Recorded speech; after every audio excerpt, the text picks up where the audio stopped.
So a lot of you out there really do love old Magic cards, and you like the histories, and you like the stories, and you like to hear the history of these stories.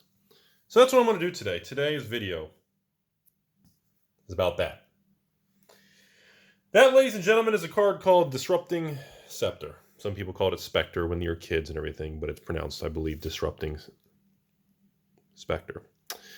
So this little beta card I bought during the holiday, Black Friday, Cyber Monday, TCG Player, eBay, whatever that crap was. And I barely own any copies of this card, in alpha, beta, unlimited, or anything. Okay? And I want to tell a story of why that is, and the story of this bizarre card. Seriously. It's just a funky... By the way, it's a beautiful condition. So I just want to take you guys back through time here. Back in the day when I was in a wee little snapper in middle school, high school, this was a very popular, I think most of the cards, I think it was a 4th edition or revised reprint or whatever it was. Everybody had white borders of this card. Back in that time, card draw and discard and everything by the amateur Timmy crowd, which I was the leader of, all we cared about were the big creatures. Leviathans, Shivan dragons, crawl worms, Colossus of Sardias. You get the idea. Anything that was dealing with enchantments, drawing, or discarding, we thought was bamboozle and just a bunch of, stale corn puffs. We just didn't like it. We thought they were dumb. So because of that, as the years went on and I got older, those type of cards I never really owned or became a fan of. Hence why Bazaar, Baghdad, and Library is kind of my biggest, most personal cards as I got older. Because when I was younger, those were cards I never owned or I could never achieve. So now let's jump over here to a Rudy God book. It's been a while, I know. This is one of the beta God books here. I think one of 6 or 7 or something. So I want to take you guys to the artifact. These are all the raw cards that I never had graded. So we're going to jump over here to just the Disrupting Scepter type thing. Black. And I want to show you, literally, just to give you another example of how little I actually bought of this kind of thing. Because I just thought it was, well, dumb. So, anyway, so when you look at the beta cards, there it is. That's my only beta Disrupting Scepter. Now he's got a friend. I finally got 2. Obviously, I probably got that first one for, I don't know, I would be surprised if I paid more than $20 for it, honestly. And looking at it now, like you can see, back in the day, obviously cards like, the Mask, I always thought was just neat. I didn't know how to play with it, but cards like Chaos Sword were always iconic.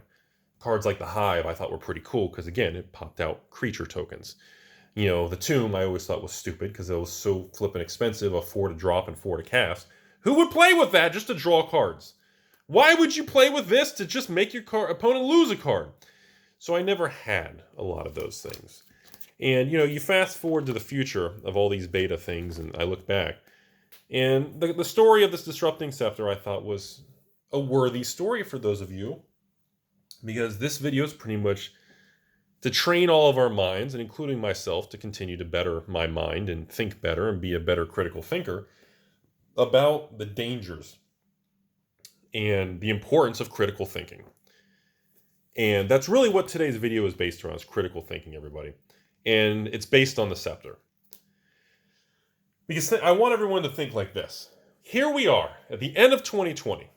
Everything new sucks. 2020 is going to go down as the ultimate Magic the Gathering case study for new Magic product. Hands down. There's no way to disavow that kind of concept. We have no idea how the flashy era full Monty 2020 with the virus and there's no play in tournaments and the Magic Fest and official organized play is ruined. There's no way to know how the 2020 product that's been released this year is going to age in the future. Many people could be right. All this stuff from collectors to flashies to different editions and 14 variants could literally be the dawn of the baseball card era of the 90s, and it could all be nothing long term. And the original stuff could be where it's at. But I want to present a counterpoint. And I want to also give you a nice little asterisk disclosure that I honestly don't know what's going to happen. I've never been more bearish and uncertain of new product, but at the same time, I've never been more infatuated with it because the fact that no one knows, there's a higher risk. Whenever there's a higher risk, that means the reward is going to be amplified for people who are crazy enough to jump in with their eyes closed. And that brings me back to disrupting Scepter, everybody. Because again, back in the day, little Timmy Rudy, and let's pretend who cares about the beta and the version or whatever, but back in my day, we walked with popsicles. Back in the day, I was so confident on something like this card being stupid. Why would you want that kind of thing when you could get all these monster creatures? The Shivan Dragon, the Lord of the Flippin' Pit. It wasn't even Lord of the Pit. It was Lord of the Flippin' Pit. And now here we are. I look back and I'm going, yeah, I mean, a Shivan Dragon, if Alpha Beta, is iconic and worth a lot of money. But revised in 4th edition Shivan Dragons, in Leviathans from the Dark, 4th edition Colossus of Sardia, Crawl Worms and Crawl Giants and all these things from Chronicles and revised in 4th, it's pennies. Doesn't matter. I mean, common cards that are worth money are stupid cards like Stone-Throwing Devils and flippin' Flying Men from Arabian Nights. And, you know, it's what I'm trying to do and what I'm trying to portray through this video is no matter how confident we are, based on evidence, our emotions, our attitude towards each other and wizards, we don't truly know. Nobody does. Close your eyes, seriously. Think about inappropriate giggities. When April 1st, 2020 rolled around, and the United States was in just chaos of shutdowns in the whole country and everything, and buy lists were being pulled, all these card companies, the big boys, were freaking out saying, oh my God, shut all the old school buy lists down. If people liquidate these old cards, we're gonna drain our liquid cash, and we don't know how long this is gonna last. The logical thing to do for all card stores in March, April, May, June of 2020 was to not buy old Magic cards. Because that sounds stupid in a pandemic, in the world's changing and falling apart. The immediate human instinct is to not buy Magic. And the big stores knew this.